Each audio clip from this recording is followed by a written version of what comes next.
आई बाबा इथे नसताना एवढा मोठा निर्णय काय? बरोबरच आहे तुझं. आम्ही तसे परकेच. अहिल्याताई, हा? तुम्ही इथे काय करताय? एखादा मुलगा आपल्याला आवडतो का नाही हे कसं कळतं? ज्याच्यासाठी हे आपण सगळं करतो तो याच्याकडे कोणत्या दृष्टीने पाहतोय? हे बघा, माझ्या खोलीमध्ये माझ्या आणि माझ्या बायकोच्या गैरहजेरीत कोणीही गेलेलं मला चालणार नाही.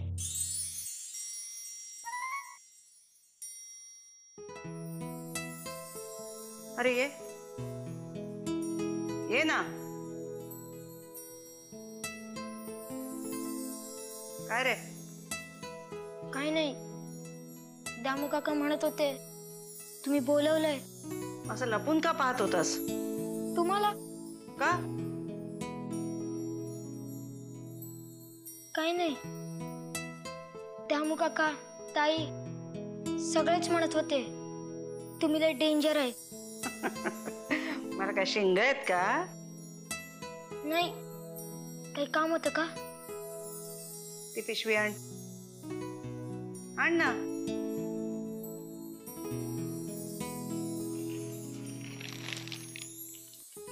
तुला आहे बघ. मला आता या मापाचे कपडे घालणार दुसरं कोणी आहे का घरात? नाही, मीच आहे. मग घाल पटकन आणि दाखव मला. हो. येऊ का? ये.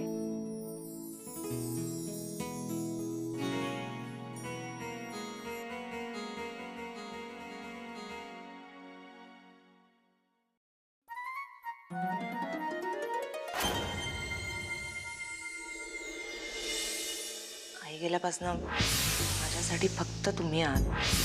मी जे काही करतेय ते तुझ्या भल्यासाठीच आहे एवढं लक्षात ठेव. नर्मदेच्या साडीत तिला पाहून वाटलं तो सात्विकपणा, तोच भोळेपणा आहे तिच्या चेहऱ्यावर.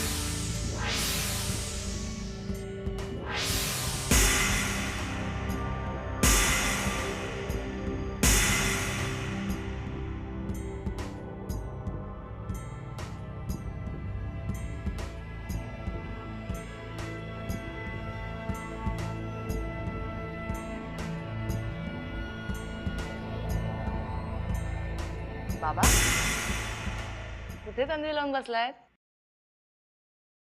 Good morning. मी असं नाही करणार गुड मॉर्निंग. असं अंथरुणात बसून सकाळ समृद्ध होत नाही. मग काय करू? मी माझं बास्केटबॉलचं प्लॅन कॅन्सल केलंय. तुम्ही सुद्धा तुमचा विचार करायचा प्लॅन कॅन्सल करा आणि आज आपण जॉगिंगला जाऊया.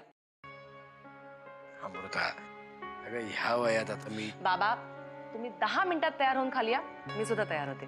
अमृता, बाबा ठीक आहे. Good morning.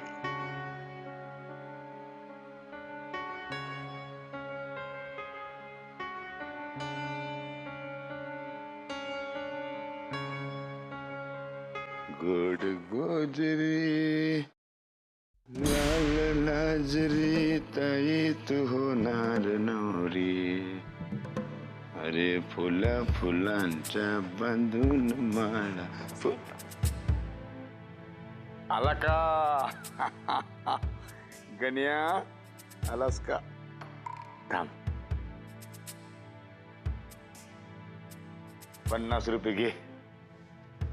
एवढे पैसे मला? बक्षीस.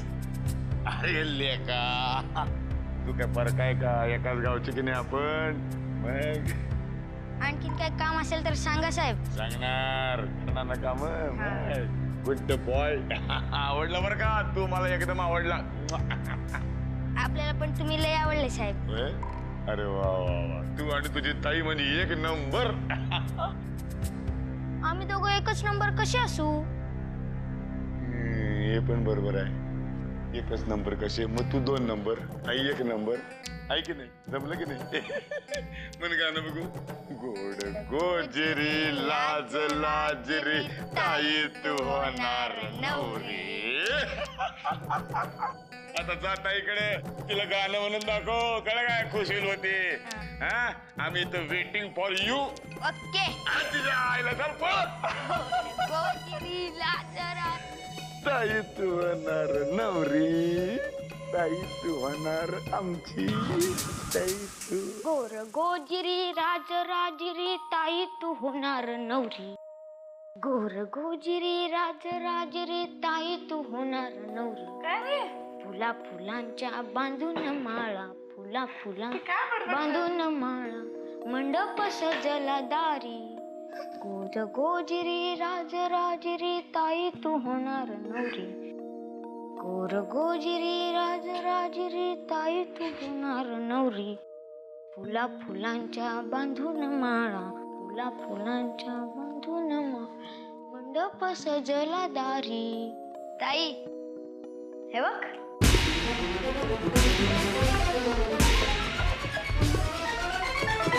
एवढे पैसे कुठे मिळाले? तू चळा. हे थोबाड फोडे ना. उलटे प्रश्न विचारायचे नाही. कुठून मिळाले? परशुराम साहेबांनी दिलेत. आज किती दारूचे ग्लास भरून दिलेस? असली वंगाळ कामं आपण नाही करत हा. हो मग काय काम करतो ते तरी सांग. आज मी त्यांना पान आणून दिलंय. ते म्हणले होते 5 मिनिटात ये. मी 2 मिनिटात आलो. कशाला माझी कटकट वाढवण्यासाठी इथे आलायस? तूच तर म्हणली होती ना काहीतरी काम कर म्हणून. उद्या घरावर दरोडे घालशील आणि म्हणशील रात्रभर काम करून दमलोय म्हणून. मग मी करू काय? तिकडचा वरवंटा घे आणि घाल माझ्या डोक्यात. ती असली कामं करता करता तू पण एक दिवस असाच होशील ना रे. ताई पण तुला माहिती आहे ना तू सांगितल्याशिवाय मी काय काम करत नाही म्हणून. मग मी तुला सांगितलं होतं असली कामं करायला. अरे असली कामं नाही करायची. परत अशी कामं नाही करणार.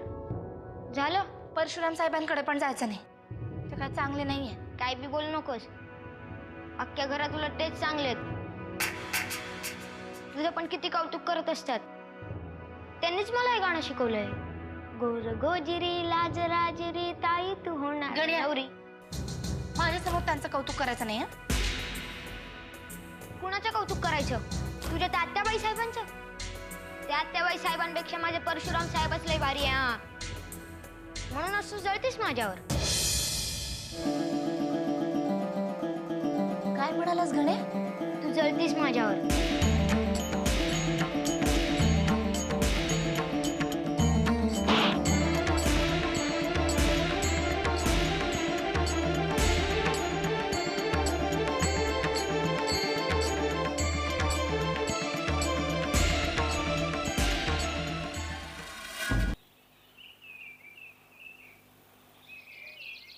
मजा आली ना?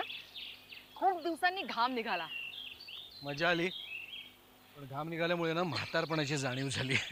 म्हातारे आणि तुम्ही फॉर युअर काइंड इन्फॉर्मेशन आता येताना सुद्धा बऱ्याच मुली बघत होत्या तुमच्याकडे. त्या का बघत होत्या माहितीये? या वयात सुद्धा म्हाताऱ्याला काय सोस आहे व्यायामाचा असं म्हणून बघत होत्या. बाबा प्लीज हो, तुमच्या म्हातारपणाबद्दल ऐकायचं नाही आहे मला. काही म्हण गा अमृता, पण कधी ना कधीतरी प्रत्येक माणसाला हे म्हातारपण इच्छा नसतानाही स्वीकारावं लागतंच. आणि एकदा का ते स्वीकारलं की मग दमण्याची सांधेदुखीची भावना प्रबळ होते. बाबा एक विचारू? आता अजून थोडं चालणार का हे सोडून बाकी काहीही विचार. तसं नाही हो, पण आता इलेक्शनच्या तारखा डिक्लेअर होतील ना. दरवेळी तुम्ही किती धावपळीत असता ना या काळात. त्या मनाने यावेळी खूपच रिलॅक्स आहात. खरं सांगू का अमृता, पराभवाची भीती मला कधीच नव्हती. जास्तीत जास्त मताधिक्याने विजयी होईन की नाही याची भीती असायची.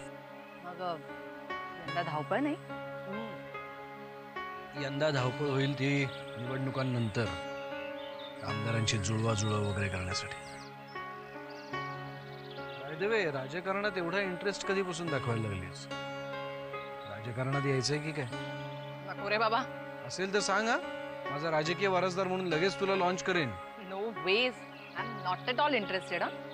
म्हणजे माझी जबाबदारी खूपच वाढली म्हणायची. म्हणजे नाही, आता वडिलांचा व्यवसाय जरी सांभाळणार नसलीस तरी लग्नानंतर नवऱ्याचा व्यवसाय तरी सांभाळ. पण तुम्हाला काय माहित माझा नवरा बिझनेसमॅनच असेल. तुझ्यासाठी जो मुलगा बघेन तो बिझनेसमॅनचाच मुलगा असेल.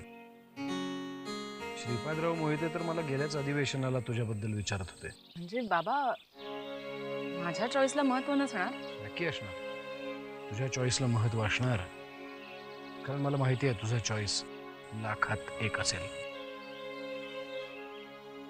का ग, कोणी पाहिलंयस? पाहिला की सांगेन. चला.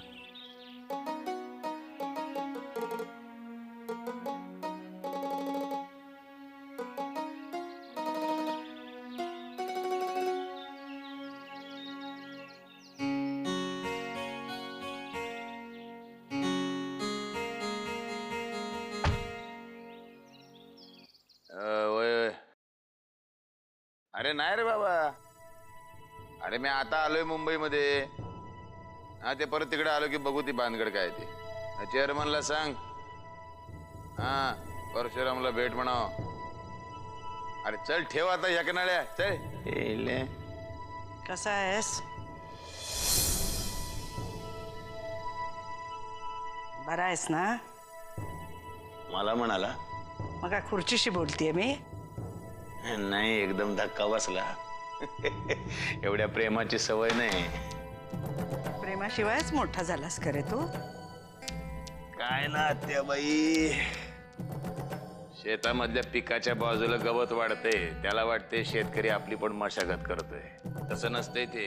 वेळ आली की नाही की हवा असलेलं पीक ठेवून नको असलेलं गवत उपटायची सवयच आहे आपली.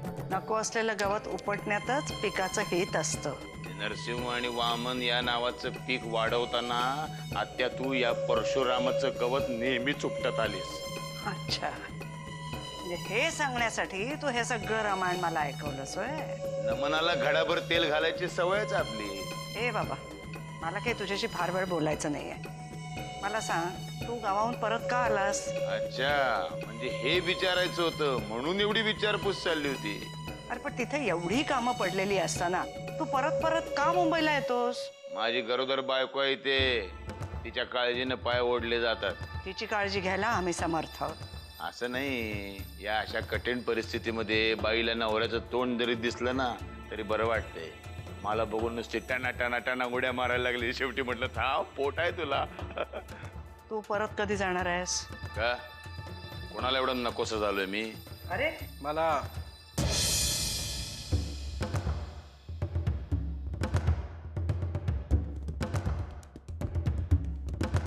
नकोसा झालायस तू. का? हे कळेलच तुला. पांडू जी. अहिल्या आणि वामनला पाठव. काय दादासाहेब, नाही इतर वेळेला मला एकट्याला कोपऱ्यात घेऊन भादरता, आता काय जाहीर कार्यक्रम आहे वाटतं. सांगितलं ना, कळेल तुला.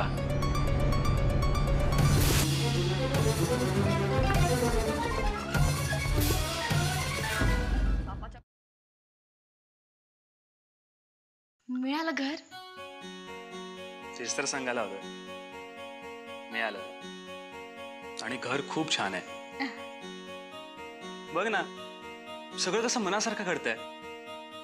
मला नोकरी मिळाली, घर मिळालं, तुला गण्या मिळाला. नसता मिळाला तर जास्त बरं झालं असतं. का ग, असं का म्हणतेस? आजकाल सारखा परशुराम साहेबांबरोबरच होतो. त्यांची कामं कर, त्यांना काही ना काहीतरी आणून दे, असले धंदे चाललेत त्याचे. त्याच्या मनातली तुझी भीती गेलीये बहुतेक. चांगले 2 रट्टे घेऊन दे त्याला. आत्ताच दिली एक सणसणीत, गेलाय कुठेतरी बोंबलत राहत. तू नुसते डोळे वटारले असतेस ना तरी खूप झालं असतं. नाही, आजकाल फार हट्टी झालाय तो. आणि परशुराम साहेब त्याला उठता बसता पैसे देतात रे, ते सगळ्यात वाईट. बघू आपण काहीतरी. बरं जानकी, माझं घर बघायला कधी येणार? येऊन बघू काय? 4 मोकळ्या भिंती.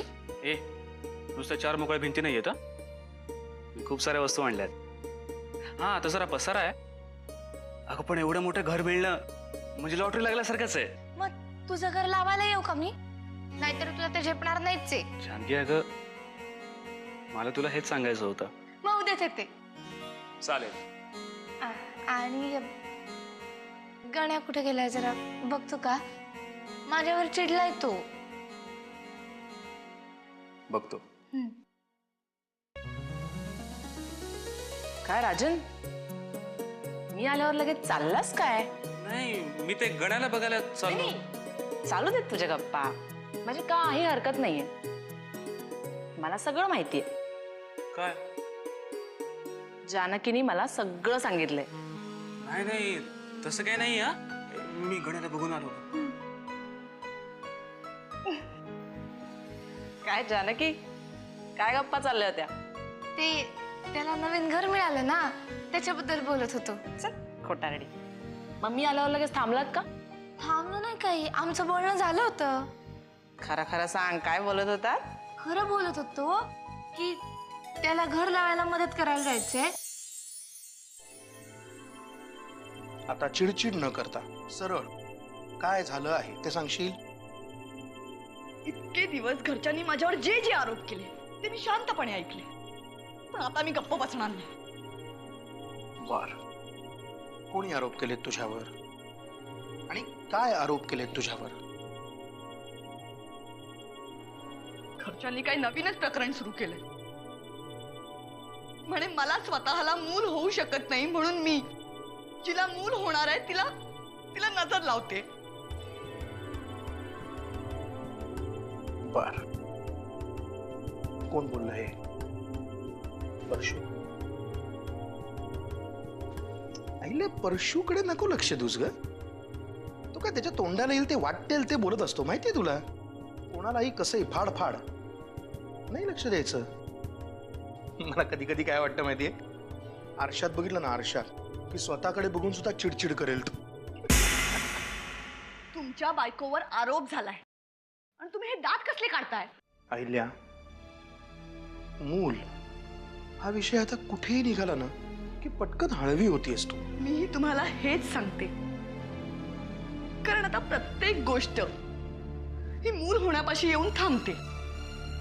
त्या घरचा नियम चांगला आहे. जिच्या पोटात किल्लेदारांचा वारस जन्माला येणार ती चांगली, आणि जिला मूल होऊ शकत नाही ती वाईट. असं काहीही नाहीये, हे उगाच मनात घेतलंयस तू. अगं नर्मदा वहिनी नव्हत्या का? त्यांच्या पोटी काय किल्लेदारांचा वारस वाढत होता? अमृताच होती ना आपली. पण सुमित्राच्या पोटी किल्लेदारांचा वारसच जन्माला येतोय ना.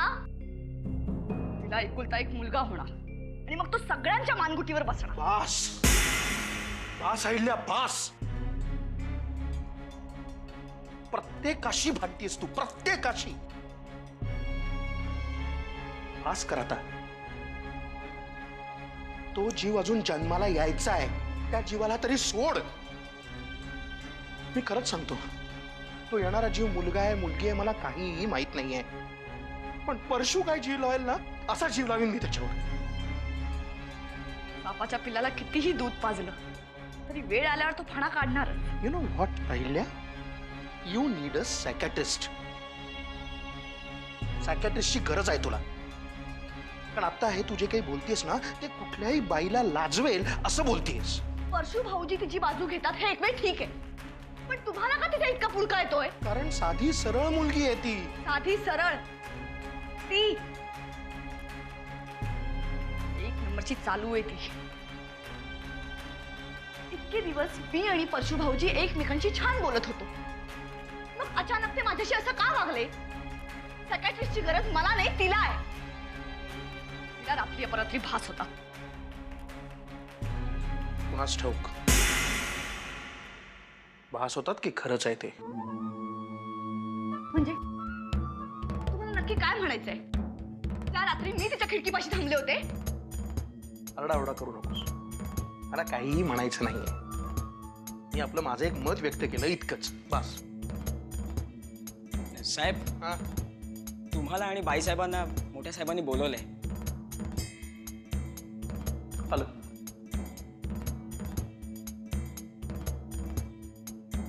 चला.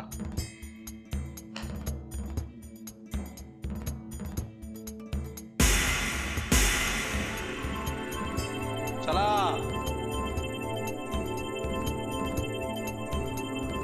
दादा हे काय चालवलंय तू? बायकोला भेटायला आलो तुम्ही, तू म्हणशील तर जातो बाबा परत गावाला. हा तमाशा नको हा.